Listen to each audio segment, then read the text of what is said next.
That boy ain't right. Can I tell you something? There's nothing right about him.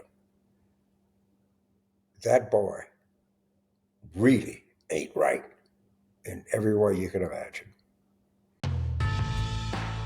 All right. Thank you. We're back from our last time, and where we brought up this possibility, in my mind, still a possibility, that Donald John Trump is suffering from late stage venereal disease. I said syphilis, but it could be chlamydia. I don't know.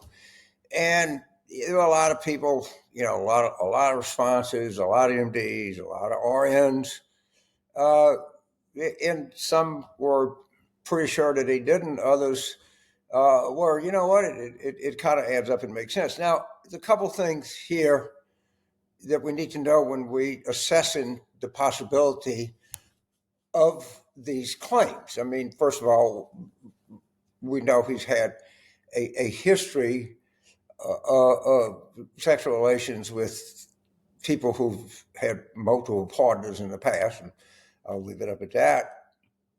But more importantly, I didn't point out one compelling piece of evidence to me. And please, you can look this up, you can check it out. On 17 January of the year 2017, at the direction of Donald John Trump, Keith Schiller and two other goons went into his personal physician's office, a guy by the name of Dr. Bornstein, who unfortunately is now deceased, and took his health records. Dr. Bornstein said that he felt violated. He felt like they'd intruded on him. And we don't never seen what's in those health records. Now, you're not going to tell me that he had an enlarged prostate or he had a precancerous skin lesion removed. I don't believe you.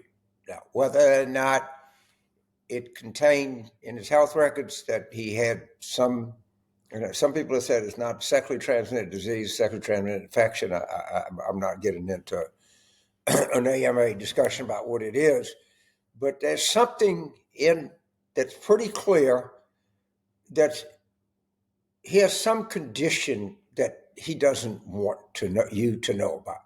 Now, you know he's fat slob. You know he doesn't eat. You know he doesn't exercise. That's evident. That he tries to hide it up as best he can, just like he tries to hide his goddamn stupid comb over. Oh God! But don't get me started on that. So I'm just saying.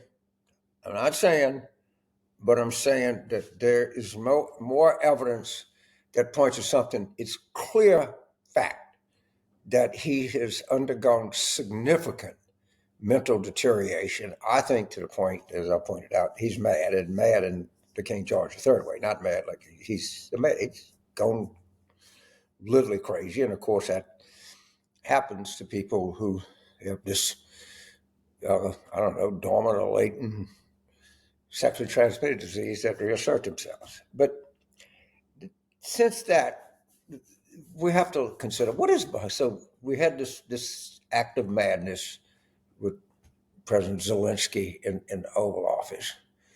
We saw that the United States and the UN sided with Russia, North Korea, and Belarus.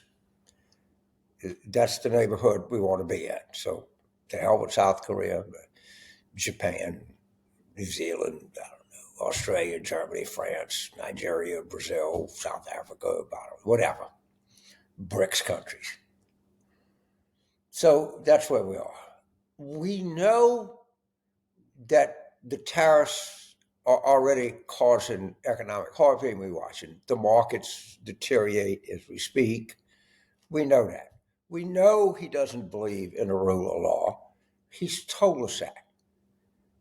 He's actually trying to harm the United States. Now, I've seen people in my life that have harmed the United States. I think the Iraq War, which I was vehemently opposed to, I thought that was detrimental to the interests of the United States. However, I never for 1 minute thought that George W. Bush wanted to harm the United States. I don't think Trump likes the United States. I honestly believe that the most compelling answer to all of this is he doesn't like this country. He certainly doesn't like the Constitution. He doesn't even try to hide that. So can you love the country and not love the Constitution? I'll leave that to other people. He certainly doesn't like our alliances. He certainly doesn't like the people that we formed relationships with and friendships through the years that myself and other people believe have inured to the whole benefit of the United States. We know that. We know he doesn't believe in separation of powers. We know he believes he's above the law because he told us that. We know he believes that we're a terrible country with terrible people and that don't do things. We know that. We know, like many people, he didn't want to serve in the armed forces, but we know that. We know that he is trying to destroy the military by getting rid of every competent person he can find. We know that. All right? We know today that he doesn't care about higher prices. I mean, I feel sorry. People voted for him.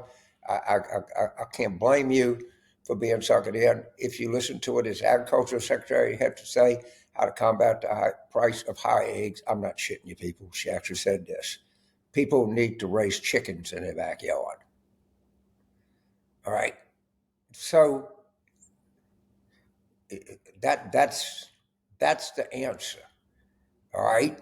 And all of this stuff, each one of them taken individually, the deterioration, the love of dictatorships, the willingness and joy of identifying with some of the great criminal regimes in the world, turning your back over allies and friends we've had over a period of time, to turning back at a Constitution, the ongoing and could be successful attempt to wreck the United States economy. What could explain all of that? I'm open, I'll read your comments. I think the simplest and most direct explanation is the President of the United States hates the United States, hates the very idea of the United States, does not pull for the country, pulls against the country's interests. And I don't know if that's ever happened to us before, but I think that's where we are, that the president of this country hates this country. And I just hope that Democrats, I'm 80 years old, I'm constantly reminded of that. I was born October 25th, 1944, which happens to be the date of the first kamikaze attack. I'm not sure that Trump wouldn't have been happy if the kamikaze would have hit the aircraft carrier. I understand what I'm saying. I said the stuff about syphilis, I'm trying to provoke a conversation, that there's some compelling reason that this person is in profound mental decline. But I'm telling you that I have a deep suspicion that this man does not like the country that we live in. And I think we have to consider that. And I think the Democrats in Congress have to take this as a time of utmost gravity, of utmost peril for the United States, to utmost challenge our future. And I think they need to act determined and dignified and point out what's at stake here. I've got hopes that they are very clever and very smart in these negotiations that are going to be coming up, because that's the only thing we got is a minority in the House and a minority in the Senate. And if the country is going to be saved, they're going to have to play a key role in it. And I hope that they're up to this moment, because I can assure you that, in my opinion, the United States hasn't been, maybe since the winter of 1861, is in greater peril than it is right now. Thank you very much.